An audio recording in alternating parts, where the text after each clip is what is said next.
have any comments on P. Diddy situation? Have you been to those parties before?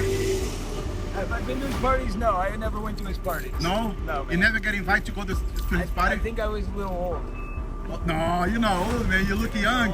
No, I think I was a little old to be invited, is my point. Oh, okay. Yeah. No. I've never been to any of his parties. I've never met the guy. I don't know any of those people. But it's disgusting, and I'm so grateful that justice is being served. And I really hope that there's a continuation of this and all of these scumbags get taken down. Corey Feldman just made headlines again, but this time it's bigger than ever. He's calling out powerful players behind Hollywood's darkest secrets and doubling down on his mission to expose the predators lurking in the shadows of the entertainment industry. I'm saying that there are people that were the people that did this to both me and Corey that are still working, they're still out there, and they're some of the richest, most powerful people in this business. And they do not want me saying what I'm saying right now.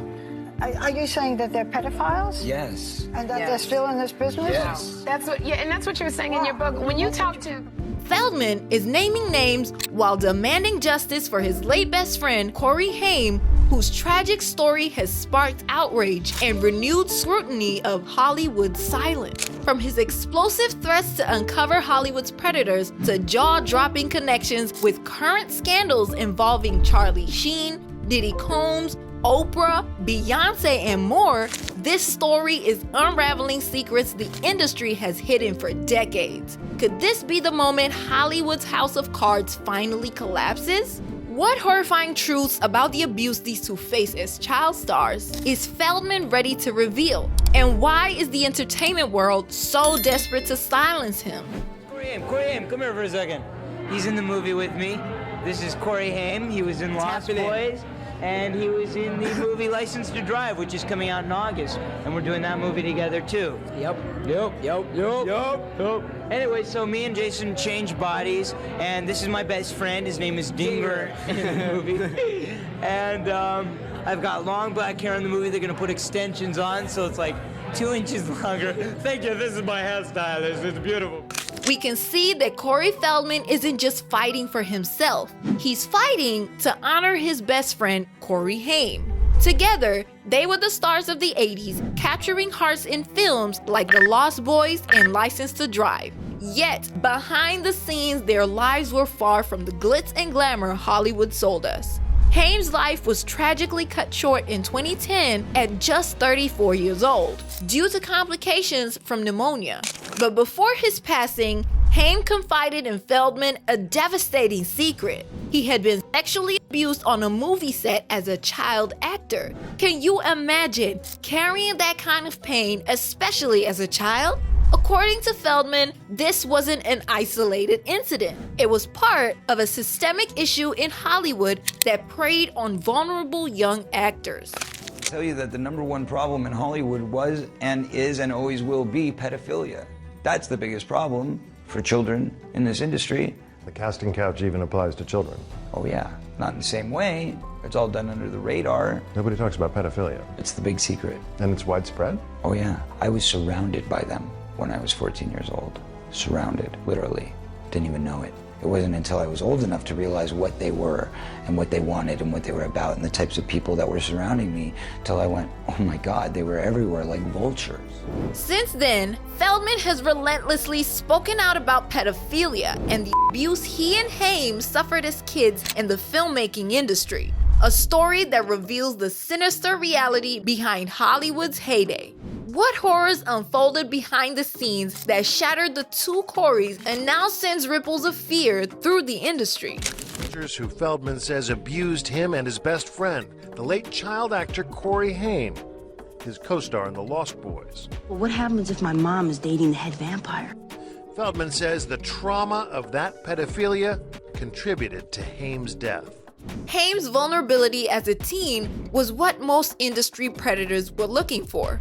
Feldman talked about how his friend was forced into dangerous situations, all while battling personal insecurities and an industry that turned a blind eye. This betrayal from the adults who should have protected him left Haim emotionally broken, ultimately contributing to his struggles with substance abuse. But how did these dark truths remain hidden for so long? And why is Hollywood so desperate to silence Feldman now? He went into great detail. He told me Charlie bent me over in between two trailers and put Crisco oil on my... In broad daylight, anybody could have walked by, anybody could have seen it. Here's where things get darker. In his explosive documentary, My Truth, The Rape of Two Corys, Feldman named several individuals as alleged sexual abusers. There's actor John Grissom from License to Drive and Dream a Little Dream, along with talent manager Marty Weiss and nightclub owner Alfie Hoffman. He also said Dominic Brascia, a former actor and one-time friend of both Corys who died in 2018, had sexually abused Haim. Feldman then accused actor Charlie Sheen of raping Haim on the set of the 1986 film Lucas. Apparently, Haim was 13 and Sheen was 19. But it gets worse. Feldman says one of these predators even convinced Haim that relationships between older men and younger boys were perfectly normal in Hollywood. Can you believe that? The documentary further opens up Feldman's long-standing claims about abuse in Hollywood. He describes the power and protection that abusers enjoy within the industry, tying it to a broader culture of exploitation. Feldman and Haim's experiences, as detailed in the film and in Feldman's 2013 memoir, Choreography, point to a disturbing normalization of such behavior in some parts of the industry.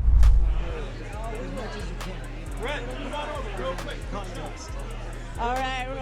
We're with Hollywood Vibe Entertainment here live tonight. Good to see you guys. Congratulations on your successes, Corey. And so I want to know how long it took you to make this documentary. 3 years. 3 years in the making. Yes. And how are you feeling tonight? The emotions must be so high and intense for you today. We feel very amazing. We're very excited. It's going to be a great night for the voice of survivors and children all over the world, abused victims all over the world. We're very grateful for the turnout. We're very grateful for the amount of people who've purchased tickets all over the world, who are streaming this live all over the world. So it's very exciting. It's a very big moment. God bless all of us. And I believe it's time for My Truth. So I got to get going. Yes, because okay. we only have 8 minutes. Thank you. We're seeing an attack coming in. That's what we've been seeing since the beginning of this. And they've been clearing it and dealing with it, but they keep coming back. You can't fight it off. It's too strong. Wow! Holy crap! They're hacking us in real time. So there you go. You know who it is. How? Well, they would in like 10 minutes. Say this out loud. Hold on, wait, what did you just say? It's both back. They've been bragging that they're going to do this crap. I was hoping they were full of it because a lot of times they are, but I mean, I can name names right freaking now. Susie, Shannon, I mean, it's all of these people. Now, Feldman did face challenges in bringing this story to light, including threats, funding obstacles, and technical issues during the film's release, which he attributed to hijackers trying to prevent the documentary from being streamed. Sounds like a coincidence, right? Or a desperate attempt to silence him? Well, the film later debuted on March 10, 2010. On the set of Lucas, he told me that, it was his co-star. And he told me that it was Charlie Sheen that did it. That on a movie he had worked on. And then I said, well, who is it? And then he says, Charlie. Charlie, and it's Charlie Sheen. So I heard that Charlie Sheen he had said to Haim, this is what men do. Shit, I've personally heard a story about Charlie and Corey Haim. Probably at least a dozen people probably in my inner circle knew, for sure.